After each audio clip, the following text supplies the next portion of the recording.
Magandang hapon sa ating lahat at naritong ulat sa lagay ng panahon ngayong hapon ng Lunes, February 23, 2026. Base nga sa ating latest satellite animation ay nakakaapekto pa rin nga ang northeast monsoon o hanging amihan dito pa rin sa may northern at central Luzon. At nagdudulot nga yan ng magandang panahon at tsansa lamang ng mga mahihinang mga pag-ulan.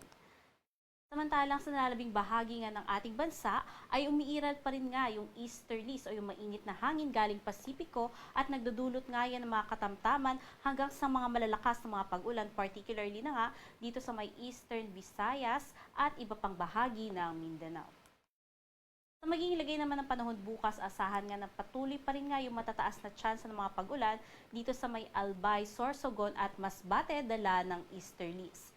Iiral pa rin nga bukas ang northeast monsoon dito sa may northern at central Luzon na siyang magbibigay naman ng magandang panahon, generally fair weather, ngunit asahan pa rin yung tsansa na mahinang mga paghulan, lalong-lalo na nga sa hapon at gabi. At sa nalalabing bahagi ng Luzon kasama ang Metro Manila, iiral naman ang easterlies na siyang magdudulot naman ng mga pulu-pulong mga pagulan, pagkidlat at pagkulog, lalong-lalo na nga sa hapon at gabi. Temperatura nga dito sa may Lawag at Tuguegarao umaabot ng 22 to 31 degrees Celsius, Metro Manila 21 to 32 degrees Celsius at dito sa may Legazpi 24 to 29 degrees Celsius. Sa magiging lagay naman ng panahon dito sa may Eastern Visayas, buong Mindanao at maging sa Palawan, asahan natin yung matataas din na tsansa ng mga pag-ulan bukas, dala pa rin ito o epekto ng easterlies. At sa nalalabing bahagi ng Visayas, iiral naman ang bahagyang maulap hanggang sa maulap na kalangitan at pulo-pulo lamang na tsansa ng mga pag-ulan, pagkidlat at pagkulog. Agwat ang temperatura sa may Kalayaan Islands umaabot ng 26 to 31 degrees Celsius, Cebu 25 to 31 degrees Celsius at dito naman sa may Zamboanga at Davao 24 to 32 degrees Celsius.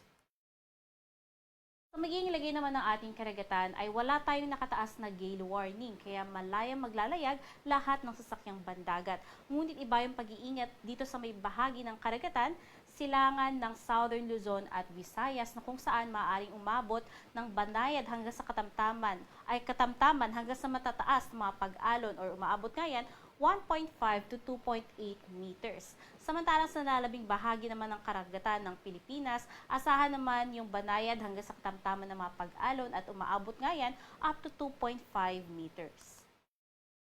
Sa magiging lagay naman ng panahon sa susunod na 3 araw dito sa Luzon, asahan nga natin yung panandali ang pagkawala ng northeast monsoon. Starting Miyerkules, iiral ang easterly sa buong Luzon na kung saan magdudulot nga yan ng matataas pa rin na tsansa ng mga pag-ulan dito sa Legazpi City at malaking bahagi ng Bicol region hanggang Miyerkules. Ngunit asahan nga na pagsapit ng Thursday ay mas iigi na nga yung panahon up until Friday.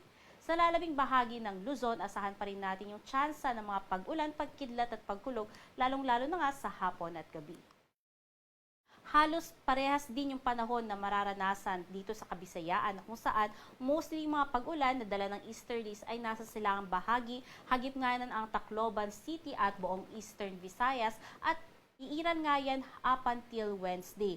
At asahan din natin yung pagganda ng panahon starting Thursday up until Friday.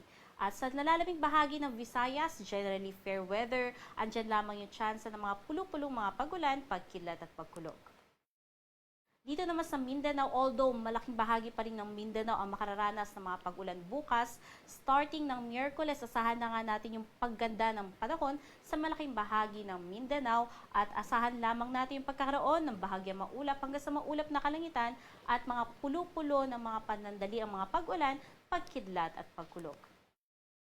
Dito sa Kalakhang, Maynila, ang araw ay lulubog ng alas 6:03 ng hapon at sisikat naman yan bukas ng alas 6:16 ng madaling araw. Manatiling mailam sa lagay ng panahon at bisitahin ang ating mga social